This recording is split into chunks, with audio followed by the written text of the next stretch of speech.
Good evening, councillors, officers and members of the public. Welcome to our council meeting, our special council meeting this evening. I'll read the acknowledgement. The Yorkshire Council acknowledges the Ballagong people of the Noongar Nation, who are the traditional owners of this country where this meeting is being held, and we recognise their continuing connection to the land, water, sky and culture. We pay our respects to all these people and their elders past, present and emerging. In accordance with Regulation 14L and 14J of the Local Government Administration Regulations 1995, notice is given that this meeting is being video and audio recorded to facilitate community participation and for the minute-taking purposes. By being present at this meeting, members of the public consent to the possibility that their image and voices may be recorded.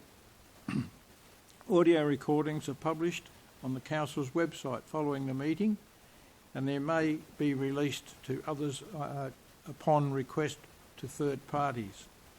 Members of the public are reminded that in accordance with the section 6.16 of the Shire of York Local Government Council Meetings Local Law 2016, nobody shall use any visual or audio recording device or instrument to record the proceedings of the Council without the permission of the presiding member.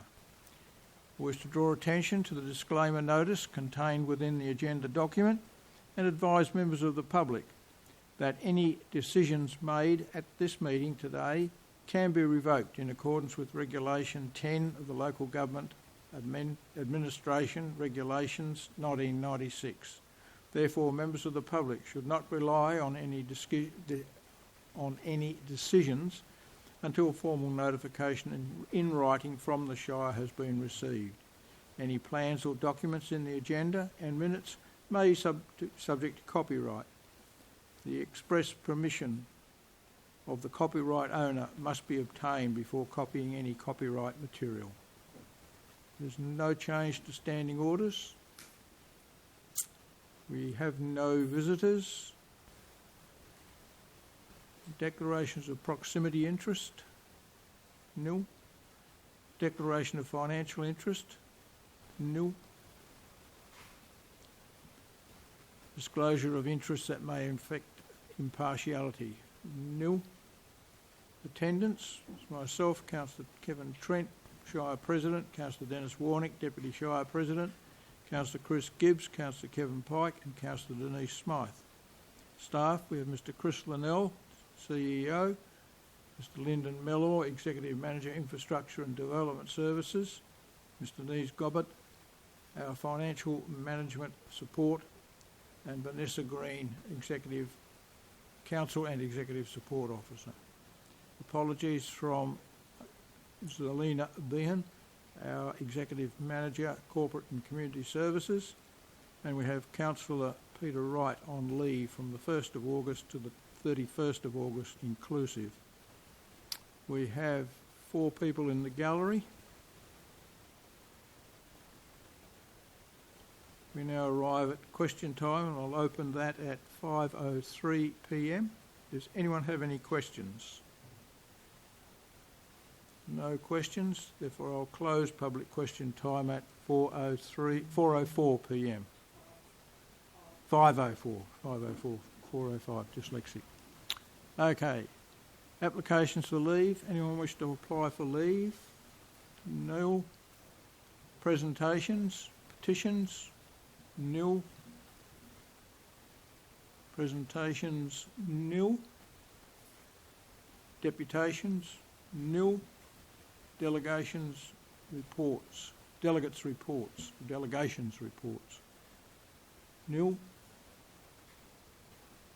Announcements for the presiding member without discussion. I have nothing to announce. Our first item is SY 090 of 0825, adoption of the municipal fund budget for the financial year ending 30th of June 2026. Does anyone have any questions, queries regarding this item? Councillor Smythe? I have a number of questions. Fire away. The first one is with regards to the statement of comprehensive income under revenue. What is included in other revenue? Mr. CEO, can you assist there? Sorry. Thank you, through the Chair. This amount is comprised of other items such as commissions like the Trans WA, Department of Transport, and reimbursements for containers for change. Thank you. Any further questions? I have a list of questions. My next question is under expenses. The insurance figure is significantly less than the 24-25 actual. What? That's one. CEO? Yeah, thank you, through the Chair.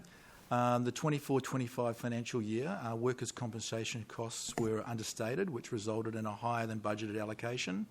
And what we've done is we've had some reductions in different insurance category charges on the insured amount billed by LGIS, which was only about $2,000, which was higher than the previous year. And obviously we had some worker compensation adjustments. For the 25-26 financial year, workers' compensation amounts have also been moved over the employee costs, and our EAP costs have also been account for the remainder of the reduction. So basically, in line as part of the year-end process, those GL line items have been reviewed for misallocation. We believe that there is some misposting in this account which contributed to the larger actual figures, and these will be corrected in the annual financial report ready for the auditors.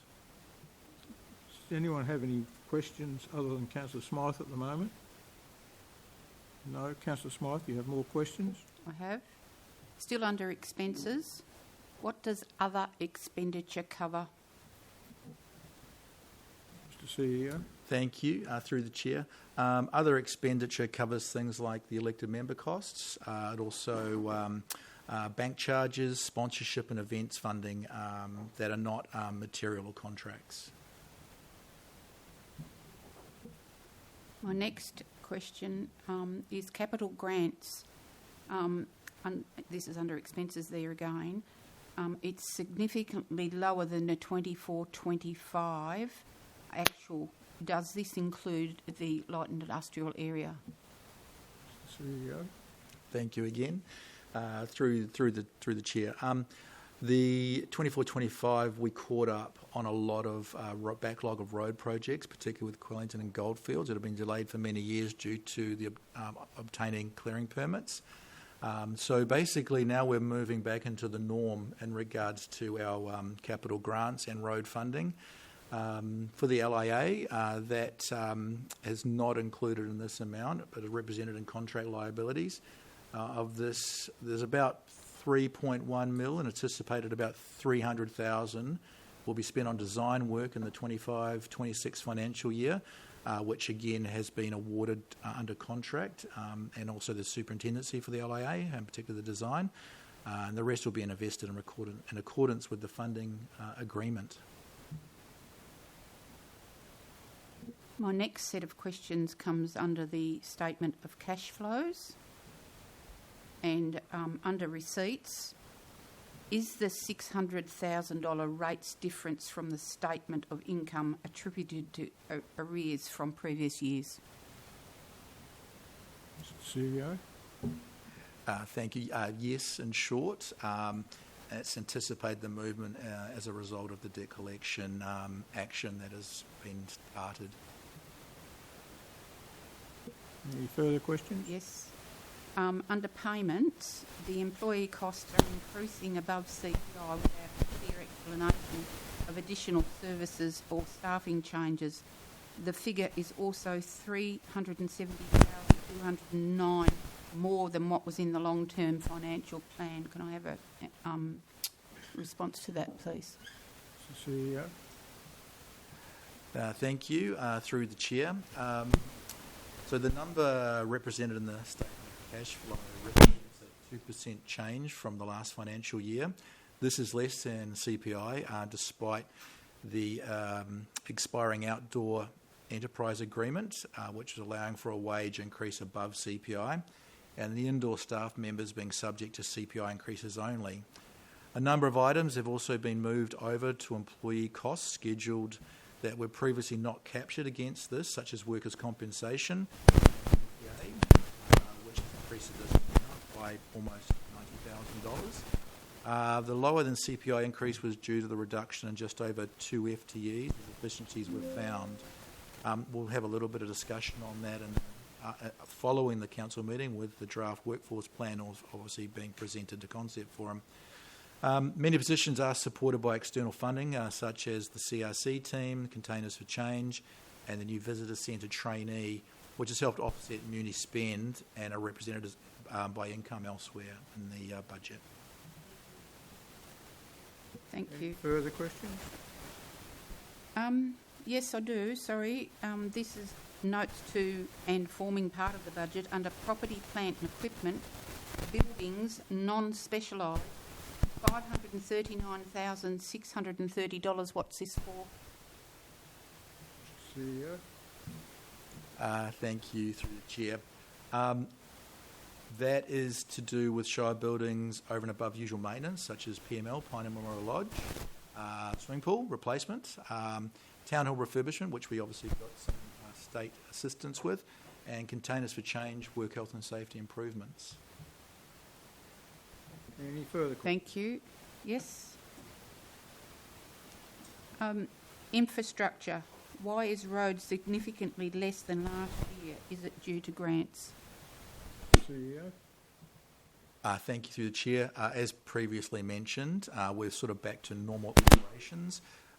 There's a small caveat with that, though, as part of we had the LRCI, which is the local infrastructure grants that the used to provide. There's a new one coming out. We're applying to that as well, and if we're successful with road funding through that, we will bring that back to council and just make an adjustment to budget just through a monthly report. But we will adjust that when it's real and not make anticipation for it at this point. I'd like to know why there is no funding allowed for drainage. CEO? Thank you. There's operational funding for drainage, but there's no capital projects for drainage. We are trying to squeeze some money out of the state government for a stormwater management plan, however. Any further questions? And my last question is, what constitutes other structures? CEO? Thank you, through the chair.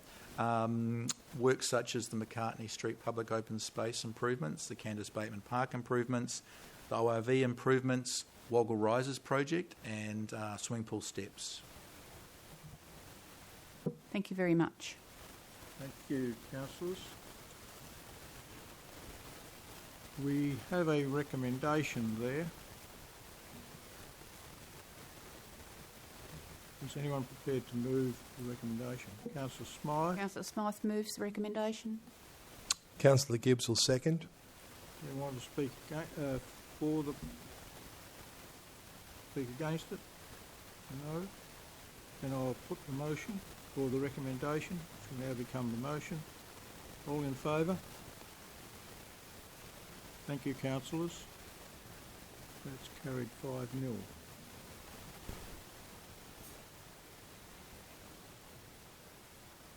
The next item is SY 091 of 0825, adoption of the general rates and minimum payments for 2025-26.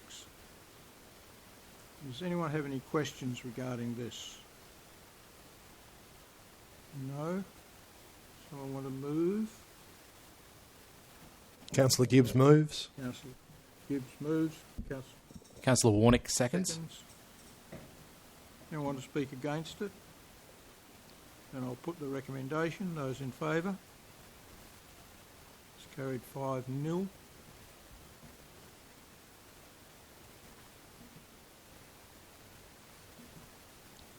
And SY 092 of 0825, Rates Payment Incentive Scheme for 25-26. Anyone have any questions? Are we going to get the rates in earlier? No questions. Someone prepared to move the recommendation? Councillor Gibbs moves. Councillor Gibbs moves. Councillor Smythe seconds. Anyone want to speak against it? Then I'll put the motion. All those in favour? That's carried 5-0. Thank you, councillors. Now for the nasty bit, SY 093 of 0825, the penalty interest charges, rates, payments, options, instalments, interest and instalment administration charges of 25-26. Does anyone have any questions regarding this recommendation? No questions? Someone move the recommendation? Apologies, Mr. President, I've got a question. You have a question, okay. Councillor Gibbs speaking. Just wanted to double check on this one that despite the interest rates on penalty interest charges, we still have within our power the ability to waive those in hardship requests. Would that be correct? CEO, would you answer? Through the chair, I have a limited delegation of what I can. If there was an arrangement put in place and it was going to go beyond 12 months or be over a certain amount, it would come to council, and council can make that decision, as has been in the last couple of months. Thanks very much. So are you prepared to move? Or Councillor Gibbs will move. okay. Councillor Smythe is happy to second. So it's been moved and seconded. Anyone want to speak against it? Then I'll put the recommendation. Becomes a motion. All in favour? It's carried 5-0.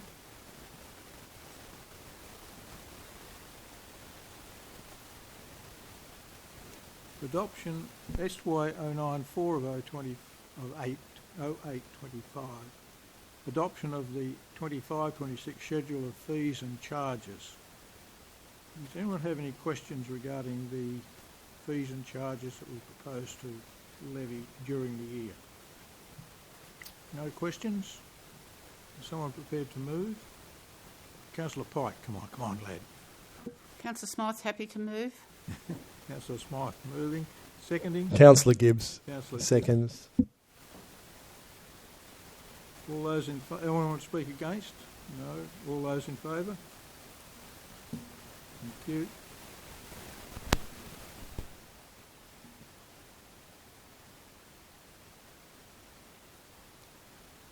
And the last one of SY 095 of 0825, council laws, sitting fees and remuneration for 25-26.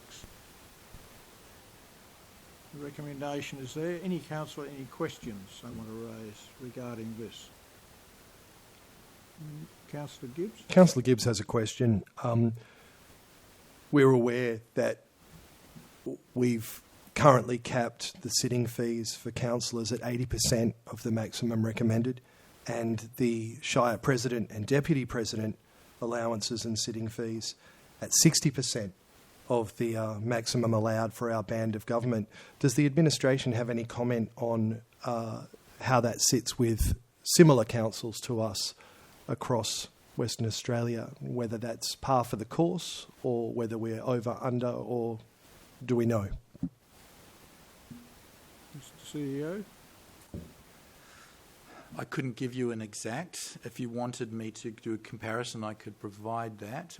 My personal experience from what I've seen and where I've been is you probably sit on the lower side. A lot of councils do tend to go to the higher end, probably at the 80-some%, but it's not uncommon for particularly band 3 and 4s to hold back on how much the allowances are being paid to them. Thanks very much. Any further questions, councillors? No? Okay. Someone prepared to move the recommendation? Councillor Smythe? I'm happy to move the recommendation. Councillor Councillor Gibbs will second. Okay, no one will speak against it. Then I'll put the recommendation, becomes a motion. All in favour? It's carried 5-0. Thank you, councillors. And SY 096 of 0825, material variance reporting for the 25-26 year. The recommendation there. Does anyone have any questions? Nil. Therefore, is someone prepared to move? Councillor Smythe moves. Councillor Smythe's moved. And Councillor Gibbs seconds. I'll put the no one's speaking against it. I'll put the recommendation. Those in favour? That's carried 5-0.